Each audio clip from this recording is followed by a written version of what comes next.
एक नाही दोन नाही तर तब्बल 4 जणांचा बळी गोमाल एथ रोगाने घेतला आणि ग्रामसेवकाला निलंबित करून त्याचा सुद्धा प्रशासनाने बळी घेतला। गोमाल सदृश परिस्थितीतून तालुक्यातील सर्वात मोठी ग्रामपंचायत असलेल्या सुनगावर येत आहे अशा आशयाची बातमी पत्रकार अनिल भगत यांनी छापली होती।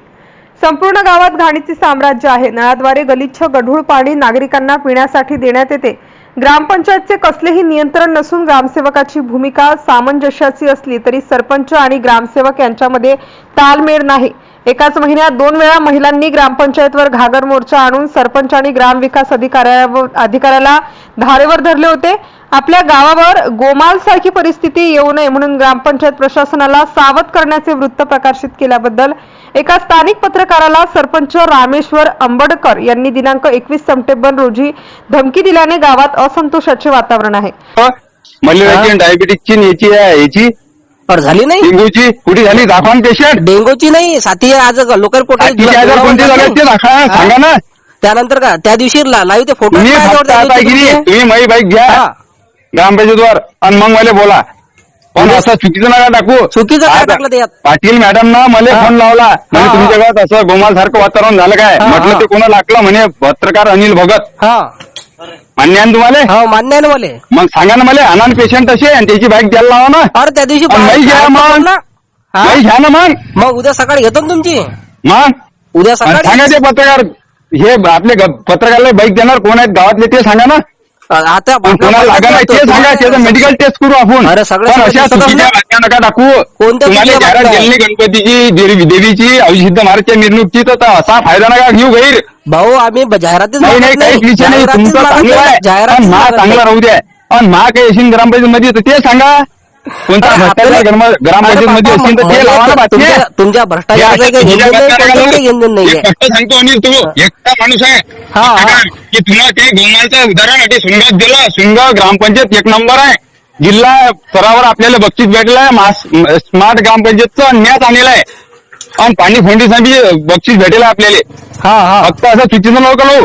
चुकीचं काही नाही वाटते की बोलत नाही तू बोलत नाही तुझ्यासाठी 10 जण येत असतात पण थांबवले। एक तुला स्पष्ट सांगतो पत्रकार तू बी आहे मी सरपंच आहे। सरपंच त्या संघ बोल राहिला याचा विचार करत जा जरा। माझ्या कानावर टाकला विषय ठीक आहे काय होतं तू गावातला काल दुपारी मेंबरानं कोण सांगलं यार तुला सांगलं मेंबरानं कोण काच की हे असं लागेल मला बाईट आहे भाऊ लोकांची बाईट टाकणं दे बाईक बाईट आहे पाहणं ते बातम्या काहीच विषय नाही तो म्हणलं का मला हे सांग बातमी चेक करा बातमी बस काहीच म्हणाली तू मला काल सोमवारी भेट तू काल ठीक आहे फक्त चुकीचं मला टाकू आणि तो चुकीचा टाकला की नाही तर मग कसं आहे की ते कोणते मुख्य संपादक आहेत ते वरिष्ठ त्याच्यावर मी तक्रार करीन तुझी करीन ते बी चालते स्थानिक पत्रकार अनिल भगत यांनी दिनांक 22 सप्टेंबर रोजी पोलीस स्टेशनला दिलेल्या तक्रारीवरून सरपंच विरुद्ध गुन्हा दाखल करण्यात आला आहे। गावामध्ये तीर्थक्षेत्र विकास कामांतर्गत रस्त्याचे काम सुरू आहे। सदर कंत्राटदाराने ग्रामपंचायतला विश्वासात न घेता काम सुरू केले। काम कोणत्या विभागाचे आहे हे ग्रामपंचायतला ज्ञात नाही। ठरावाप्रमाणे काम होते की नाही हे पण ज्ञात नाही। त्या कंत्राटदाराने रस्ता खोदकाम करताना पिण्याच्या पाण्याची पाईपलाईन फोडली। त्या पाईपलाईन मधून गटाराचे अशुद्ध पाणी पाण्याच्या टाकीमध्ये गेले आणि ते गढूळ असलेले पाणी नळाद्वारे येत असल्याचे दिसते। सध्या ताप खोकला आणि साथीचे रोग सुरू आहेत त्यामुळे प्रशासनाने संबंधित ग्रामपंचायतवर कार्यवाही करणे अपेक्षित आहे। परंतु सरपंच स्थानिक पत्रकार अनिल भगत यांना त्यांनी अर्वाच्य भाषेत दमदाटी केली असून त्यामुळे पत्रकारांमध्ये सुद्धा सरपंचांविषयी असंतोषाचे वातावरण आहे। स्थानिक पत्रकार अनिल भगत यांनी बातमी प्रकाशित केल्याबद्दल सरपंच रामेश्वर अंबडकर यांनी दिनांक 21 सप्टेंबर रोजी संबंधित पत्रकाराला मारण्याची धमकी दिली। आपण स्वतः आपल्या विधवा आईसोबत एकटेच राहतो। सरपंच अंबडकर यांच्या धमकीमुळे आपण भयभीत झालो आहोत। आपल्याला ते कधीही मारू शकतात। माझ्या जीवितास काही बरे वाईट झाल्यास त्यात सर्वस्वी जबाबदार सरपंच रामेश्वर अंबडकर राहतील अशा आशयाची तक्रार व्हॉइस ऑफ मीडियाचे तालुका सचिव अनिल भगत यांनी पोलीस स्टेशनला दिल्यानंतर भारतीय न्याय समितीच्या 2023 नुसार 352(2) नुसार संबंधितांवर गुन्हा दाखल झाला आहे।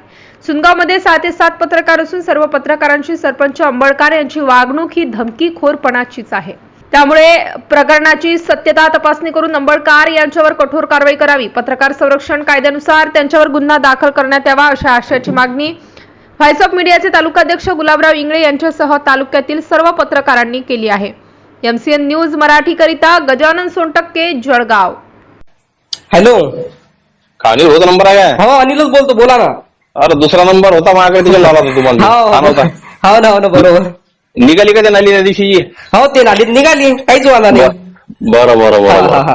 तेच म्हणलं बा, काय काय नाराजी आहे बातमी दिसली. नाही आपली नाराजी काहीच नाही आहे. हो ना. नाही तेच तर म्हणलं बा, हा, हा. आजपर्यंत काही आपल्याला सगळे नाही, प्रसंग नाही. आला नाही अनिल भाऊकडून. बरोबर. आणि आताही म्हणलं काही त्यात काही असा खराब उद्देश असेल, पण आता झालं ते एकदम ते गोमालच्या मी जरा मला अधिकारी फोन आले DHO साहेब वगैरे, म्हणून मीच लावला तुम्हाला. बरं. अरे बाप रे बाप. हा ते आता कसं आहे आता नेमकं ते गोमालचं प्रकरण झालं आणि ते अशात आपल्या इकडलं समजा. काल ते डॉक्टर साहेब येऊन गेले, त्यानं पाणी नमुने तपासले वगैरे. म्हणून म्हटलं बोलू, चर्चा पाहिजे. बोललेलं बरं आहे की. बरोबर. मी त्या दिवशी तुम्हाला फोन केला, पण तो तुमचा फोन स्विच ऑफ आला, नाही तर एवढं हेच म्हणजे एवढी लागली नसती अशी. नाही मी त्या दिवशी कारखाना होतो. हो काय? ते पीक विम्याचे एजंट आले होते तिथं 4 वाजता. किती वाजता लावला तुम्ही फोन मला? मी तुम्हाला तरी 2:30-3च्या दरम्यान, 3-3:30च्या दरम्यान. 4 वाजता होते. कारखाना सीएम आहे का तिकडे, रेंज नाही आहे बरोबर. तेच तर आम्हाला ते ऍप मध्ये मग इकडे बाहेर येऊन डाउनलोड केलं आम्ही. बरोबर. ठीक आहे ना. मी आलो होतो मग ग्रामपंचायत 3 वाजता. हो आता मी जळगावात. एखादा मेसेज जर केला असता तुम्ही, तर अजून आपली चर्चा झाली असती. बरोबर. नाही आता काही विषय नाहीये. ते काय होते ते म्हणजे अधिकारी अलर्ट आहेत की नाही, अधिकाऱ्याला काय वाटते वा खरोखर तशी परिस्थिती आहे, खरोखर तशी परिस्थिती आहे का? बरोबर. आणि तशी होऊ पण शकते म्हणा, असं काही आपण काही नाकारत नाही. काही विषय नाही. आणि आता नालीचं आपण किती लवकर मिटवलं. नाही ताबडतोब. बरोबर. आपल्या काही तिकडचे आणखी आज म्हणजे कालच फोन आले होते, म्हणे भाऊ अजूनही आमच्या इकडे प्रॉब्लेम सॉल्व्ह झाला नाही. ते पाणी म्हणजे त्या रोडवरच येऊ राहिलं आणि ते गाराच होऊ राहिला म्हणते तिकडे. अजून काही काय पाईपलाईन जोडली. ते हे जे सांडपाणी आहे लोक, त्या नाल्या फुटल्या सर्व. पूर्ण नाल्या फुटल्या त्या. ते पूर्ण मी तर ते रस्त्यावर पाणी आहे. आता आपण त्याचं इस्टिमेट बनवलं. आपल्या आता मीटिंग झाली की नाही, त्याच चर्चेतली गोष्ट वाटते मोर्चाची बी. त्या बाया मीटिंग मध्ये झाल्या त्या महिला मंडळी. बरोबर. तर ते नालीचं इस्टिमेट बनलं ना, आता ते नालीचं काम चालू होते या 5-6 दिवसात. बरोबर करा ना, मग काहीच वागा नाही. आता कसं आहे ते सांडपाणी तर आपण सध्या ते आता ते सगळं त्या ठेकेदारी चूक आहे खरं पाहिलं तर. हो आहेच ना, आहेच ठेकेदाराची. मी ते वानखडे भोवत की नाही आपले जमत ते फोन केला मी. म्हटलं बा ते खरं पाहिलं तर म्हटलं त्या ठेकेदारानं तो ठराव पाहून तो रस्ता खोदायला पाहिजे. तेच ना. मग उठसूट काही निरा. आता त्याला गावातून कोणा समजा सांगत असेल की हा रस्ता खोदा, पण तरी त्याचे एक काम होतं नाही की बा ते ठराव दाखवा. तेच ना. पण मला ते काय आता ते ठेकेदार लोक आहेत मोठे. तोच विचार असं आहे ते. बरोबर. नाही आपलं काही म्हणणं नाही ग्रामपंचायत बद्दल. कसं आहे की एक आपण त्या बातमीचा वेगळा अर्थ करतो की चला आपण सुधारणा करू काहीतरी. बरोबर. रात्री मला आपल्या याचा सरपंचचा फोन आला. सरपंच एवढा खतरनाक बोलला माझ्यासोबत त्या बातमीच्या बद्दल की माझं पूर्ण रेकॉर्डिंग आहे त्या बातमीची. एवढा हे बोलला तर माणूस की नाही म्हणजे काल पेल होता तो माणूस. नाही तुमचं काम तसं हे नाही आहे. तुम्ही कसं समजदार माणसं आहे. आणि केव्हा असं मी लागलं बोल त्याच्याशी. आपण लागलं तर आता मी म्हटलंय त्याला, म्हटलं आपण काय करू, सगळ्या पत्रकार बंधूला बोलवू एक दिवस आणि चर्चा करू त्याच्यावर की बा आपली सिस्टीम कशी ठेवता. बरोबर आहे की नाही. म्हणजे जेणेकरून सामान्य माणसाचं मत गेलं पाहिजे समोर आणि ग्रामपंचायतचं गेलं पाहिजे. बरोबर दोन्ही मत जायला पाहिजेत ना. आणि आपल्या गावाचं नाव आहे ना भरपूर मोठं. नाही खूप मोठं गाव आहे. आता आपण समजा असं म्हणजे श्रमदान म्हणा किंवा त्या श्रमदानवाल्याला आपण जेवणाची व्यवस्था, पाण्याची व्यवस्था, सर्वच एवढं मोठं तुमचाही रोल आहे किंवा गावना काय केलं हे तुम्हीच पोहोचवलं. बरोबर. बाहेरच्या जगात तुम्हीच पोहोचवलं. नाही तर मग हे आम्ही सरपंच सचिव हे आम्ही इकडेच असतो बोलतो. बरोबर असं आहे ते. नाही काहीच वादा नाही ना. चाला ना आपण पाहू. आता एक सोमवारी गडबड असते, पण एक दिवस बसू करू चर्चा. चालते काहीच मी करू फोन 2-3 जण. तुम्ही सगळं बोलून घ्यायला लागलं तर नंबर द्या. ठीक नंबर बसू आपण. चालते. कसं आहे त्या सामंजस्यातूनच काही ना काहीतरी तोडगा होते. काहीच हे नाही. मी काय म्हणतो आमचं चुकलं तर आम्ही मान्य करतो आणि त्या सुधारणा करतो. बरोबर तेच असं आहे. पण ते जे चूक सुधारण्यासाठी जे काही साहित्य पाहिजे, पैसा पाहिजे किंवा वेळ पाहिजे किंवा असं आहे ते. हो. त्याला आता त्या दिवशी तुम्ही नालीचं म्हटलं त्याला काही हो. पैसे पाहिजे नाही. सुरेशने नाही, फोन केला त्यानं नाली काढली. हो. आता हा झाला एकदम सोपा विषय. बरोबर. एखादं मोठं काम असलं त्याला पैसे पाहिजे, वेळ पाहिजे.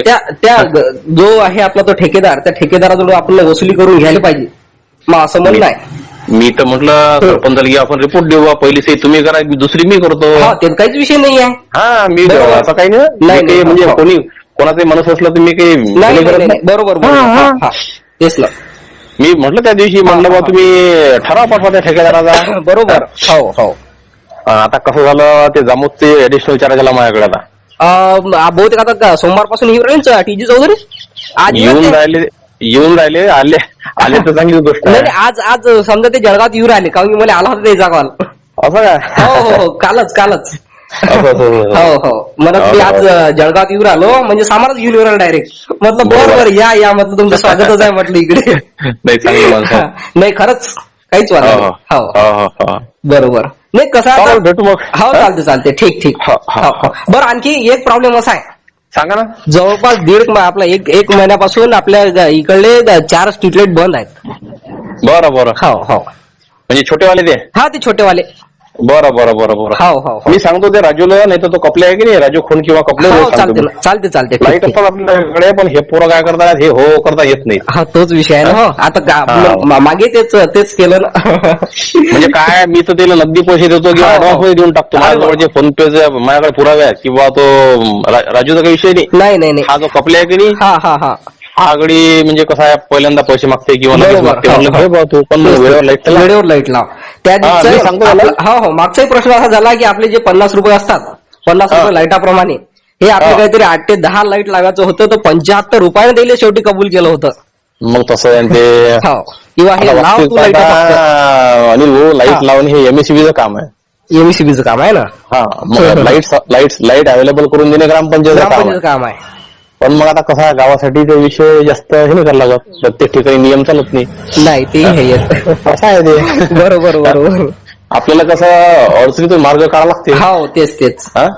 जास्त जर नियमावर बोट ठेवलं तर मग कोणतंच काम होत नाही. कोणतंच काम होत नाही. आणि जास्त नियम सुटला नाही पाहिजे. बरोबर.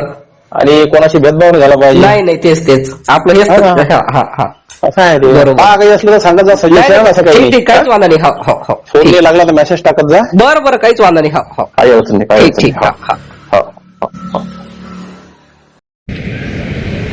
मी दैनिक महासागरचा तालुका प्रतिनिधी अनिल भगत. मी सुनगावच्या पाणीपुरवठ्याबद्दल, दूषित पाणीपुरवठ्याबद्दल एक बातमी लावली की बा सुनगावची वाटचाल गोमालच्या दिशेने, सुनगावात दूषित पाणी पुरवठ्यामुळे नागरिकांचे आरोग्य धोक्यात, अशा प्रकारची बातमी लावल्याने मला काल रात्री सुनगावचे सरपंच रामेश्वर आत्माराम आंबळकर यांचा कॉल आला की बा तू अशी बातमी का लावली व मला धमकाविले, अशी बातमी का बरं लावली, तुझ्या घरी 10 माणसं आले होते तुला मारायला. अशा प्रकारची अर्वाच्य भाषेत मला त्यांनी त्यावेळेस बोलले. असे जर कोणी स्थानिक लोकप्रतिनिधी पत्रकाराला असं जर धमकावत असेल तर हे का लोकशाहीसाठी कितपत योग्य आहे.